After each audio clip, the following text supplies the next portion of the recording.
Spring, 1220. On the ragged edge of old Khorasan, a mother stood helplessly while soldiers pulled her 14-year-old daughter toward a prisoner caravan. The girl didn't scream. She'd already understood that fighting back would only make what came next worse. Her name was Zaria. The Mongol clerks had it written down before the dust even settled. Age, build, hair, skin, any mark that might matter. Everything about her was logged with the cold neatness of an empire that was still growing and already sure it would keep growing. What happened to girls like Zaria wasn't random cruelty. It was policy. The Mongols weren't only trying to break cities or seize land. They were trying to control people, down to the future. Women's bodies were folded into a bigger imperial logic where motherhood became a political resource. None of this shows up cleanly in the official chronicles. The scribes who praised victories didn't want to describe the machinery behind them. But the effects spread anyway, not just through memory and culture, but through bloodlines. This wasn't only military conquest. It was biological and social integration on purpose. And what began in those prisoner caravans explains why, centuries later, genetic studies would find echoes of that system in millions of people alive today. Because the real power of Genghis Khan wasn't just in how far his armies rode. It was in the human legacy those armies produced, managed with a brutal efficiency no empire had ever used before. This is the story of how one man turned reproduction into part of his architecture of power, and why the shadow of that design still hangs over the present. To understand how he got there, we have to go back to the Mongolian steppe in 1162. A boy was born into a life where survival meant taking what someone else had. His name was Temüjin. He didn't come from a mighty clan. His people were poor, pushed to the margins, and constantly preyed on by stronger tribes.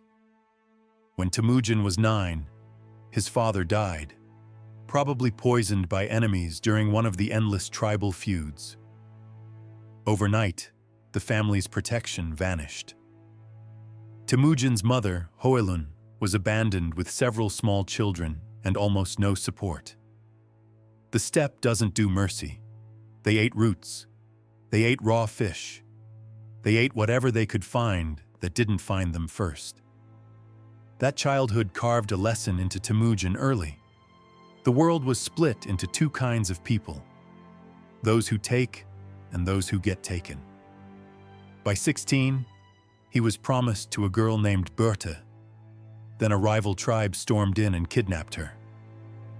Temüjin spent months hunting for her, living on scraps of rumor. Some said she was being passed from man to man. Some said she'd been forced into another marriage. Some swore she was already dead. When he finally rescued her, she was alive and pregnant.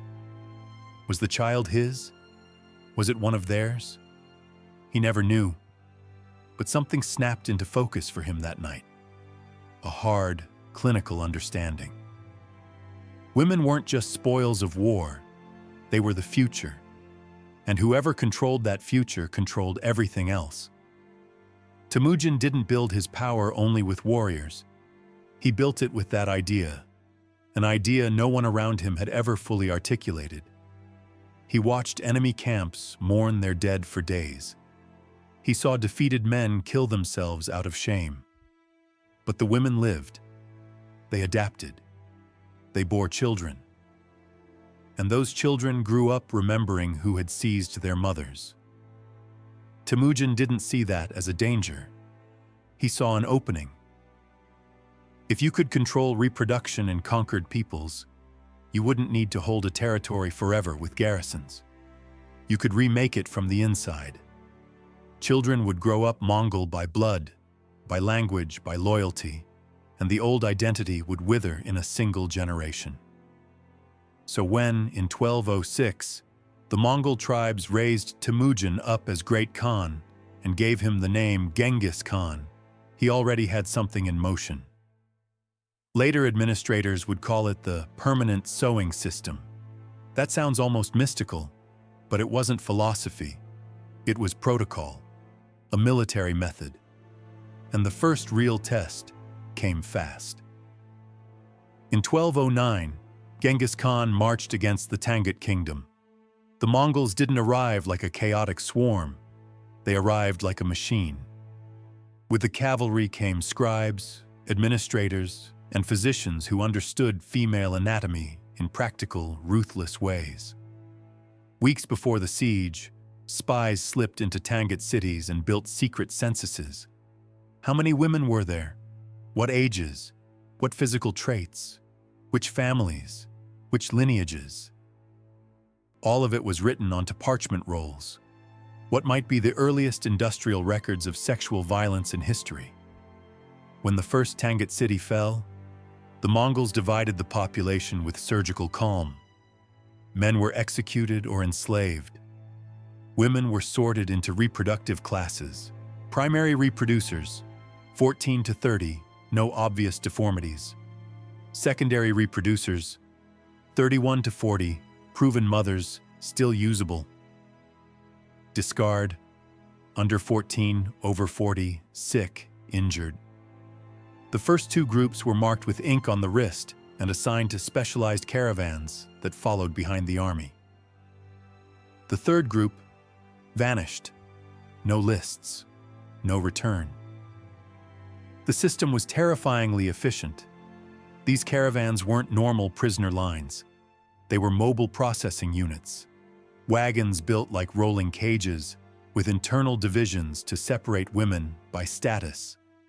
New captives in one compartment, confirmed pregnancies in another, recent births in a third, unproductive women in a fourth, where elimination was carried out gradually, quietly, and without wasting resources on anyone who no longer served the plan. The Mongols even had medical practices built around this. Herbs to drive ovulation, diets meant to keep fertility high, crude procedures to correct problems that might block pregnancy. The women weren't treated as people. They were treated as reproductive livestock, maintained, measured, and used. And what made it worse than the violence itself, was the paperwork. Every assault was recorded, every pregnancy registered, every birth classified. The administrators developed number codes they tattooed onto women's wrists. Identity, tribal origin, reproductive history, estimated productive value. A captured woman lost her name that day. She became a unit in a statistical empire. Some tried to whisper their real names to their children before the children were taken. Some cut small scars into their own skin so they wouldn't forget who they had been. But the machinery didn't care. In less than a generation, thousands of women had been turned into ghosts of themselves. By 1211, when Genghis Khan moved against the Jin Empire in northern China, the process had been refined. The Mongols didn't just conquer cities, they conquered wombs. Records from the Chinese campaign are chilling. In one city alone, Zhongdu, they captured more than 40,000 women of reproductive age. By 1213, reports describe over 100,000 women moving in caravan networks stretching for hundreds of kilometers behind the main army. Women weren't being taken in ones and twos anymore. They were being processed in waves. Each caravan had sections for each stage: capture, classification, acclimation, a polite word for systematic assault, pregnancy, birth, and reassignment. Babies born into the system were inspected. Those with traits deemed Mongol enough were separated and raised by Mongol families. The others were killed immediately. No ceremony, no record beyond a checkmark. Resistance was expected, so the system had protocols for that too. Women who refused food were force-fed until they accepted their bodies weren't theirs anymore. Women who tried to end pregnancies were watched and bound in late months. Women who hurt themselves to avoid usefulness were kept alive long enough to be punished publicly as a warning. And those who killed their own newborns, desperate to keep them from being raised Mongol, were tortured in ways designed to turn maternal compassion into terror. Genghis Khan had created something that went beyond war, as anyone knew it. He wasn't satisfied with territory that might rebel later. He was engineering conquest into the bones of future generations. Every pregnant woman in those caravans was a seed planted for permanent rule. By 1220, the network was enormous. Mongol administrative records preserved in Chinese and Persian archives describe more than 200,000 women spread across routes running from Mongolia into Central Asia and toward Eastern Europe. The empire had built logistics specifically for transporting, feeding, controlling, and processing captives. There were resupply stations where doctors checked the units, mobile hospitals for forced births, classification hubs where each baby's fate was decided. The horror wasn't only the violence, it was the systemization. Evil turned into bureaucracy, brutality turned into routine. Scribes logged assaults with the same neatness they logged captured cattle. Doctors experimented with fertility like they experimented with battlefield tactics.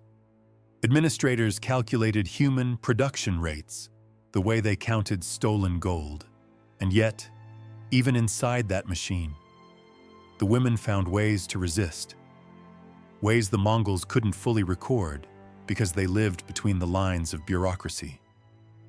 They passed information through gestures, escape plans, methods to induce miscarriage, ways to poison milk without leaving proof. Some weakened themselves quietly, vomiting food in secret until they were too frail to be useful. Others cut themselves where infections would bloom into fevers and complications. But the most painful resistance was emotional. They formed secret rituals to remember the names of dead children, to keep fragments of their old lives alive in whispered songs. They knew they might die in the caravans.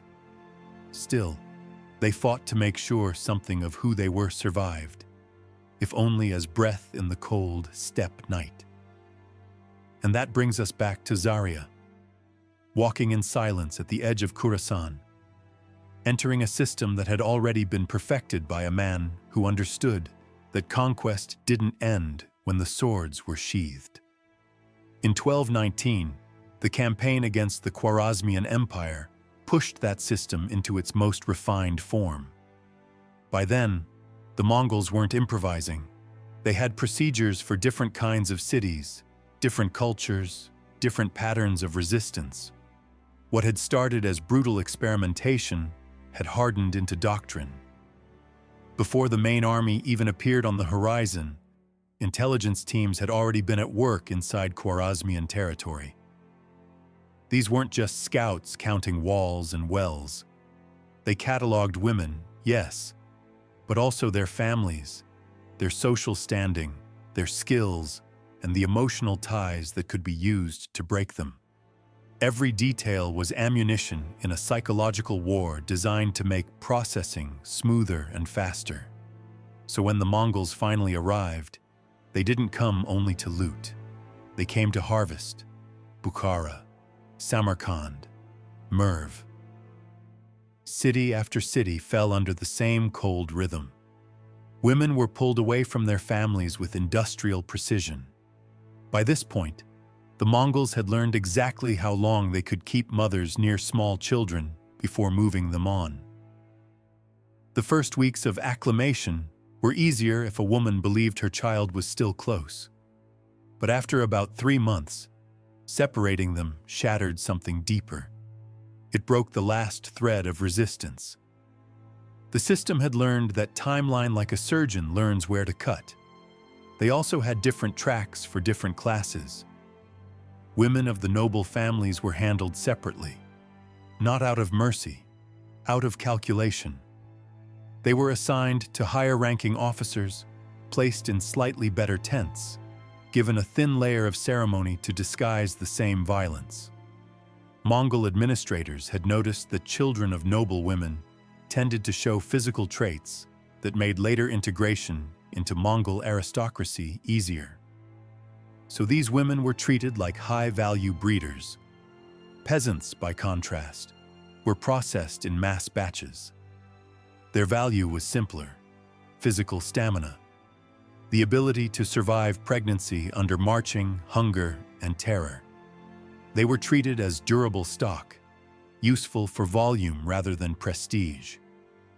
Mongol physicians sharpened their methods alongside the violence. They used herb mixtures meant to boost fertility and sometimes induce multiple ovulations. Twins and even triplets weren't accidents. They were outcomes to be encouraged. They'd learn to spot pregnancy early, then adjust diets to reduce complications and keep survival rates high. Every captured uterus was meant to become the most efficient factory possible. By 1220, the scale of it strains belief. Reports describe caravans stretching out beyond sight, packed so tightly that they became moving corridors of bodies. Days of marching, not a single break in the chain. Each caravan was divided into specialized sections like parts of a mobile city: capture intake, classification, acclimation, early pregnancy, late pregnancy, birth, post-birth care, reassignment or elimination. Each section had its own guards, scribes, and doctors, and each had its own fixed routines. The caravans traveled with wagon hospitals for forced deliveries, prison tents for each stage of pregnancy, even morgue wagons designed for clean, quiet disposal of women who died along the way. It was a city built for one purpose only: moving like a shadow behind the cavalry. And then there was the deeper idea underneath it all, the part Genghis Khan understood better than anyone else. Rape could be a moment, a terror, a wound in time. But genes were forever. Every child born in those caravans carried the conquest inside his blood. Those children would have children, and those children would have children. A single assault became a strand in a lineage that could last centuries. Violence turned into permanent victory, not through fear, but through inheritance. Modern genetics backs up how effective that grim logic was. Studies of the Y chromosome show that around 16 million men alive today descend directly from Genghis Khan or his immediate male line. Think about that for a second. Roughly 1 out of every 200 men on Earth carries a marker that traces back to that imperial system. In Mongolia, the proportion is close to 8%. In Central Asia, around 3%. Even in Eastern Europe, where Mongol occupation was shorter, you still find those genetic signatures woven into whole populations. And that number doesn't even tell the full story. Because the system didn't end with Genghis Khan himself. His sons, his grandsons, his generals, all of them kept using the same protocols. Ogedei Khan refined them during the push into Europe. Mungke Khan applied them as the Mongols smashed through the Abbasid Caliphate. Kublai Khan used them in China. Over time, it was no longer just something Genghis did. It became imperial tradition, an operational manual passed like a crown. So when Genghis Khan died in 1227 during another campaign against the Tungut, the machine didn't stop. If anything, his death locked it in. The caravans by then stretched across Eurasia for thousands of kilometers. Women were redistributed among Mongol princes like inherited livestock. Babies born into the system were raised to become soldiers, administrators, and future commanders. The protocols Genghis had built were treated as part of his sacred legacy, essential to holding the empire together. Even his funeral reflected that logic. The visible ceremony was horrific enough. 40 young women were reportedly buried alive with his body to serve him in death. But that wasn't the true offering. The real sacrifice happened away from the songs and smoke. During the transition of power, thousands of women from the caravans were executed so they wouldn't escape in the confusion. Their graves weren't marked with honor. They were dumped into mass pits, organized with the same bureaucratic coldness that had defined the system in life. Archaeologists have begun finding those pits in recent years. Across former Mongol territories, excavation sites from the early 13th century keep revealing the same pattern. Large burial grounds filled with young women, set apart from the graves of warriors. Skeletons showing chronic malnutrition, untreated fractures, joint wear from forced transport. And beside them, the bones of infants and small children buried without the rituals Mongols normally used for their own dead. In one site near Old Bukhara, archaeologists uncovered something that circles us back to where this story began. Two bodies laid side by side, one adult woman and one teenage girl. DNA tests confirmed they were mother and daughter. Isotope analysis suggested the mother was local, but the girl had traveled far before she died. A mother and a daughter, together in death after being torn apart in life. It's hard not to imagine the scene that brought them there. Maybe a caravan, maybe a city that fell too quickly, maybe a choice between obedience and annihilation. But even without a perfect narrative, the evidence speaks. The system didn't just erase people in the moment. It scattered them across continents. It rewrote their family histories. It left mothers buried in foreign soil and daughters who never made it home. And that's the piece that still matters now. Because when we talk about Genghis Khan, most stories stop at the battles. The arrows, the sieges, the speed of the horses, the map turning Mongol red. But the empire's most lasting conquest wasn't on land. It was inside the bodies of the conquered. It was in the children taken, in the children killed, and in the children raised to forget where they came from. It was in the way a military strategy became a genetic event, a policy that could outlive the empire itself. By the time the Mongols rode into Khorasan, Zaria's fate wasn't a tragedy of war. It was an administrative routine, a piece of a machine that had already been rolling for a decade, tightening its gears with every city it swallowed. And the only way to understand what happened to her is to follow that machine all the way to its end. What makes that end so unsettling is that, in a way, there wasn't a clean ending at all. Empires usually leave ruins you can point to. Collapsed walls, abandoned palaces, a final battle date in a textbook. But this system Genghis Khan built didn't need a capital to survive. It didn't depend on a single city or a single ruler. It was designed to outlive him. And because it was rooted in reproduction, it kept working even after the armies moved on, even after dynasties fractured, even after the empire itself cracked into rival khanates. In other words, the battlefield never fully closed. Every region the Mongols swept through carried two futures at once. One was visible: the burned cities, the severed trade routes, the sudden shifts of language and law. The other was quieter, moving inside households and family trees. And that future was shaped by women taken from their lives and turned into tools of state. It's important to say that plainly, because history often blurs it into abstraction. The Mongols didn't invent rape in war. That's as old as war itself. What they did, what Genghis Khan did, was turn it into a disciplined, empire-wide system, backed by logistics, medicine, surveillance, and paperwork. That's the leap that changed everything. The consequences weren't only genetic. They were cultural, psychological, social. A conquered city could rebuild its walls. A people could restore a throne. But once children were removed, renamed, and raised to serve the conqueror, the old identity didn't have a safe place to return.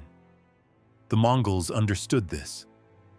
That's why the system always paired bloodline control with memory control. You don't just plant a seed, you clear the soil around it so nothing else grows. We can see hints of that in places far beyond Mongolia. Across Central Asia, families still carry oral legends about ancestors who came from the east, about women who disappeared into the steppe and never returned, about children with unfamiliar features who were taken away in the night. The stories aren't always labeled Mongol because time sanded the edges off. But the pattern is there, a wound disguised as folklore. And you can see it in language shifts too. Certain regions that had been Persian or Turkic in identity suddenly began absorbing Mongol terms, not only for warfare or administration, but for kinship and household life. Words for family roles, for inheritance, for tribe. That's one of the telltale signs of intimate conquest, when the vocabulary of home starts changing. Then there's the psychological scar that rarely makes it into the record. Imagine a generation of women forced into a moving prison, carrying children they never chose to bear, watching those children either taken away or killed. Imagine the kind of silence that would settle over communities after that. Not silence because nothing happened. Silence because what happened was too enormous to say. That kind of trauma doesn't vanish. It folds into behavior, into ritual, into fear passed down like a reflex. Some historians argue that this is part of why certain regions that endured prolonged Mongol rule later developed unusually strict controls over women's mobility and sexuality.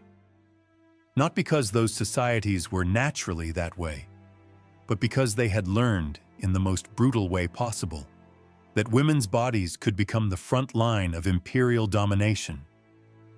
If control was going to happen anyway, better to keep it inside the community than risk it being seized from outside.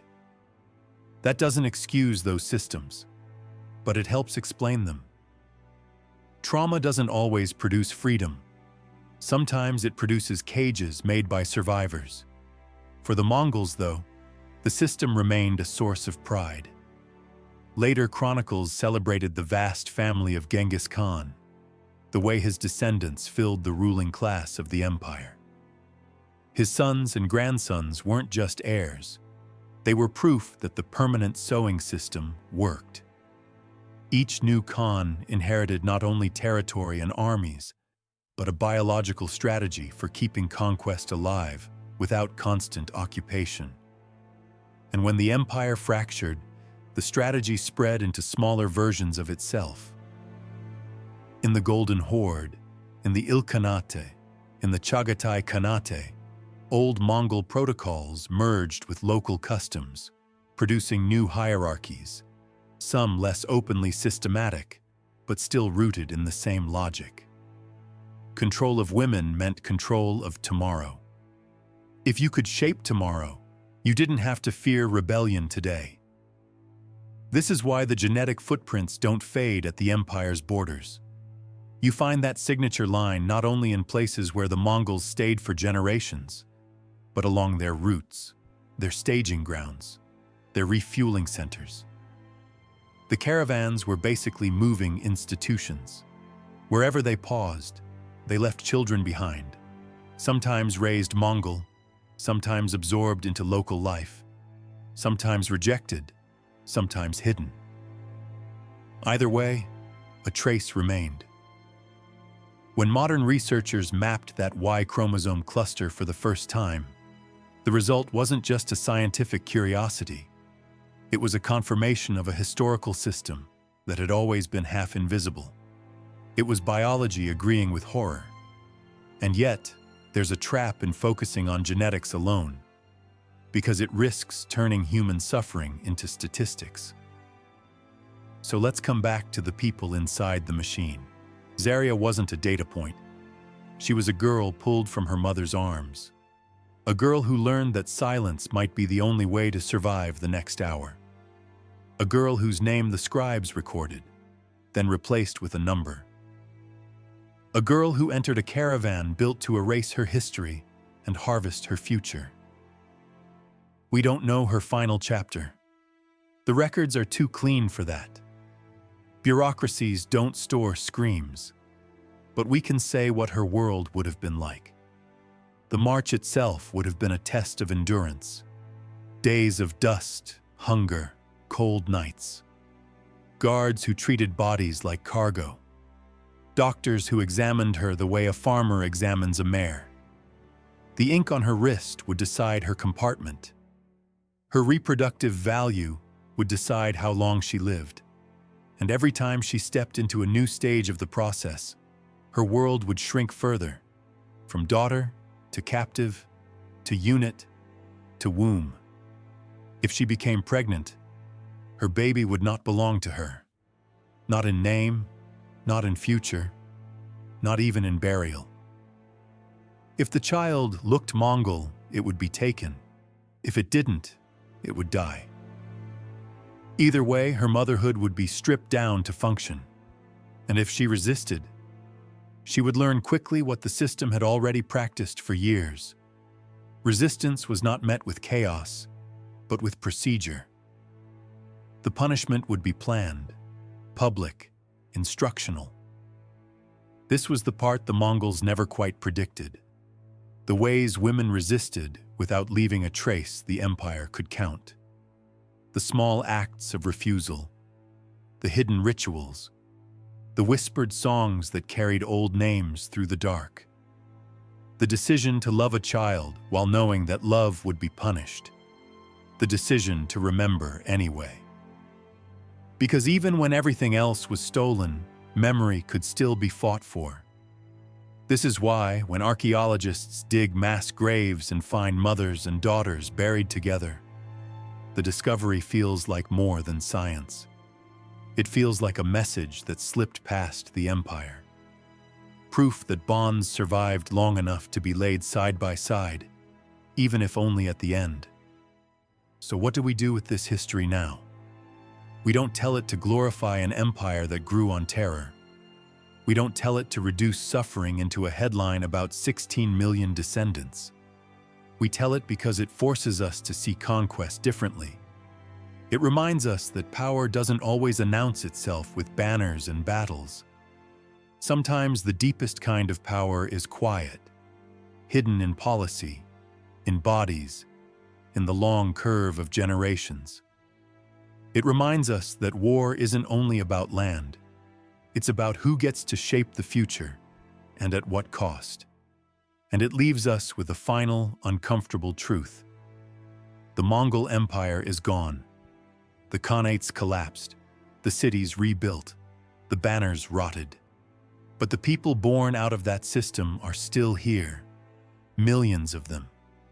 Living proof that a strategy of violence can stretch centuries beyond its creator. That's the lasting architecture Genghis Khan built. Not only an empire of horsemen, but an empire of inheritance. And somewhere inside that inheritance, inside the bone and blood of Eurasia, there are still echoes of girls like Zaria, whose lives were swallowed into a machine, and whose stories survive now only in the traces they could not erase.